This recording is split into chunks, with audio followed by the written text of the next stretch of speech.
Audio viral ಆಗ್ತಿದ್ದಂತೆ ಮುನಿಸಿಕೊಂಡ್ರ CM ಸಿದ್ದರಾಮಯ್ಯನವರು. B R Patil ವಿರುದ್ಧ ಸಿದ್ದರಾಮಯ್ಯ ಬೇಸರವನ್ನ ವ್ಯಕ್ತಪಡಿಸಿದ್ರ. ನಿನ್ನೆಯಿಂದಲೂ ಬೆಂಗಳೂರಿನಲ್ಲೇ ಇದ್ದಾರೆ ಬಿಆರ್ ಪಾಟೀಲ್. ಕರೆದು ಮಾಹಿತಿಯನ್ನ ಪಡೆಯುವಂತೆ ಹೇಳಿದ್ರಂತೆ ಹೈಕಮಾಂಡ್ ನಾಯಕರು. ಆದ್ರೂ ಕೂಡ ಈವರೆಗೆ ಪಾಟೀಲ್ಗೆ ಕರೆ ಮಾಡಿ ಮಾತನಾಡಿಲ್ಲ ಸಿಎಂ. ತನ್ನ ಗಮನಕ್ಕೆ ತರದೇ ಇರುವುದಕ್ಕೆ ಸಿಎಂ ಅಸಮಾಧಾನವನ್ನ ಹೊರಗಾಕಿದ್ದಾರೆ. ಇತ್ತ ಸಿಎಂ ಕರೀತಾರೆ ಅಂತ ಓಡಾಡ್ತಿದ್ದಾರೆ ಪಾಟೀಲ್ರು. ಸಿಎಂ ಕರೆದ್ರೆ ಹೋಗಿ ಮಾತನಾಡ್ತೀನಿ ಅಂತ ಶಾಸಕರು ಹೇಳ್ತಿದ್ದಾರಂತೆ.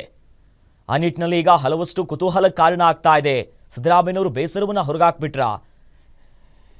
ಎಸ್ ಮಾರುತಿ, ನಾವಾಗಲೇ ಮಾತನಾಡ್ತಿದ್ವಿ ಆಡಿಯೋ ಬಾಂಬ್ ವಿಚಾರವಾಗಿ ಏನೆಲ್ಲ ಬೆಳವಣಿಗೆ ಆಗ್ತಾ ಇದೆ ಅಂತ. ಮತ್ತೊಂದು ಕಡೆಯಲ್ಲಿ ಬಿಆರ್ ಪಾಟೀಲ್ ಅವರು ಬೆಂಗಳೂರಿನಲ್ಲೇ ಇದ್ರು ಕೂಡ ಸಿದ್ದರಾಮಯ್ಯನವರು ಏನಾದರೂ ಬೇಸರ ಹೊರಗಾಗ್ತಿದ್ದಾರಾ? ಕರೆದು ಮಾತನಾಡಿಸುವಂತ ಕೆಲಸ ಮಾಡ್ತಿಲ್ವಾ ಏನು ಅಂತ? ಅಖಿಲೇಶ್, ಮುಖ್ಯಮಂತ್ರಿ ಸಿದ್ದರಾಮಯ್ಯ ಅವರಿಗೆ ಸ್ವತಃ ಈ ಪ್ರಕರಣ ಮುಜುಗರ ತಂದಿರುವುದು ನಿಜ.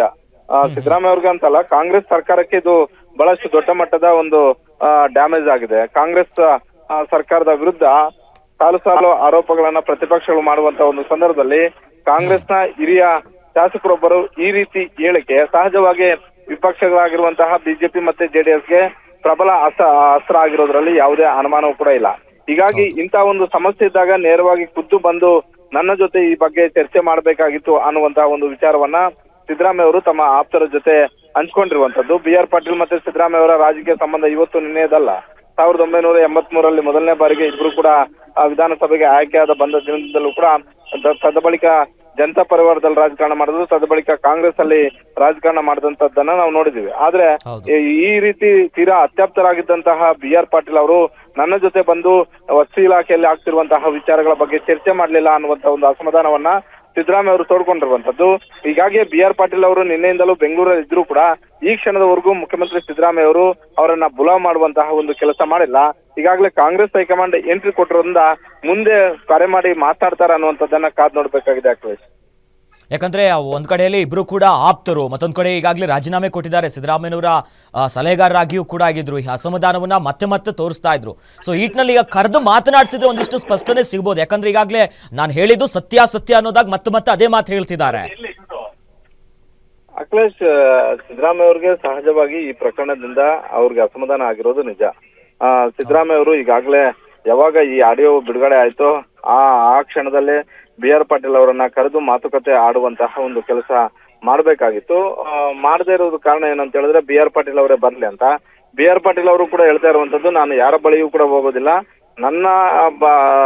ನನ್ನ ಜೊತೆ ಏನಾದ್ರು ಯಾರಾದ್ರೂ ಮಾತಾಡೋದಾದ್ರೆ ಅವ್ರು ಕರೆ ಮಾಡಿದ್ರೆ ಹೋಗಿ ಮಾತಾಡ್ತೀನಿ ಅನ್ನುವಂತ ಒಂದು ಮಾತನ್ನ ಪದೇ ಪದೇ ಬಿಆರ್ ಪಾಟೀಲ್ ಅವರು ಮಾಧ್ಯಮಗಳ ಮುಂದೆ ಹೇಳ್ತಾ ಇದ್ದಾರೆ. ಹೀಗಾಗಿ ಈ ಹಿಂದೆ ಏನು ಕೂಡ ಇಂಥದ್ದೇ ಕಲಬುರಗಿಯ ಪ್ರಕರಣ ಆಗಿರ್ಬೋದು. ಕಲಬುರಗಿಯಲ್ಲಿ ನೇರವಾಗಿ ಪ್ರಿಯಾಂಕ ಖರ್ಗೆ ಅವರ ಬಗ್ಗೆ ಅಸಮಾಧಾನವನ್ನು ವ್ಯಕ್ತಪಡಿಸಿದ್ರು. ತದ ಬಳಿಕ ಸಿದ್ದರಾಮಯ್ಯ ಅವರು ಕರೆದು ಬಿಆರ್ ಪಾಟೀಲ್ ಅವರನ್ನ ಮಾತುಕತೆ ಆಡಿ ಸಮಾಧಾನ ಮಾಡುವಂತ ಒಂದು ಕೆಲಸವನ್ನು ಮಾಡಿದ್ರು.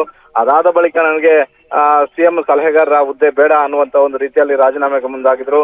ತದ ಬಳಿಕ ಕರೆದು ಅವರಿಗೆ ಆ ಹುದ್ದೆ ಬೇಡ ಅಂತ ಹೇಳ್ಬಿಟ್ಟು ಯೋಜನಾ ಆಯೋಗದ ಉಪಾಧ್ಯಕ್ಷರನ್ನಾಗಿ ನೇಮಕ ಮಾಡುವಂತಹ ಒಂದು ಕೆಲಸವನ್ನ ಸಿದ್ದರಾಮಯ್ಯ ಅವರು ಮಾಡಿದ್ರು. ಇಷ್ಟೆಲ್ಲ ಮಾಡಿದ ನನಗೆ ಈ ಸರ್ಕಾರದ ಮಟ್ಟದಲ್ಲಿ ಈ ರೀತಿ ಭ್ರಷ್ಟಾಚಾರದ ಆರೋಪ ಮಾಡುವಂತ ಒಂದು ಸಂದರ್ಭದಲ್ಲಿ ನನ್ನ ಗಮನಕ್ಕೆ ತರಬೇಕಾಗಿತ್ತು. ಏಕಾಏಕಿ ಮಾಧ್ಯಮಗಳಿಗೆ ಈ ಆಡಿಯೋ ಕೊಟ್ಟಿದ್ದು ಯಾಕೆ ಅನ್ನುವಂತ ಒಂದು ಅಸಮಾಧಾನವನ್ನ ಸಿದ್ದರಾಮಯ್ಯ ಅವರು ತೋಡ್ಕೊಂಡಿರುವಂತದ್ದು. ಹೀಗಾಗಿ ಸಹಜವಾಗಿ ಮೊದಲಿಂದಲೂ ಕೂಡ ತೀರಾ ಆಪ್ತ ಸ್ನೇಹಿತರಾಗಿದ್ದರಿಂದ ಸಿದ್ದರಾಮಯ್ಯ ಅವರು ಈ ರೀತಿಯಾಗಿ ಅಸಮಾಧಾನ ವ್ಯಕ್ತಪಡಿಸಿರುವಂತದ್ದು ನಿಜ. ಆದ್ರೆ ಬಿಆರ್ ಪಾಟೀಲ್ ಅವರು ಹೇಳುವಂತಹ ರೀತಿಯೇ ಬೇರೆ ಇದೆ. ನಾವೇನೇ ಹೇಳಿದ್ರು ಕೂಡ ಕೇಳುವಂತಹ ಒಂದು ಪರಿಸ್ಥಿತಿಯಲ್ಲಿ ರಾಜ್ಯದಲ್ಲಿರುವಂತಹ ಯಾರ ಮಂತ್ರಿಗಳು ಕೂಡ ಇಲ್ಲ, ಅದೇ ರೀತಿ ಸರ್ಕಾರವು ಕೂಡ ಅದೇ ರೀತಿಯಾಗಿ ನಡೀತಾ ಇದೆ. ಹೀಗಾಗಿ ಅವರೇ ಕರೆದು ಮಾತಾಡ್ಲಿ ಅನ್ನುವಂತ ಒಂದು ಪಟ್ಟನ್ನು ಹಿಡಿದಿದ್ದಾರೆ.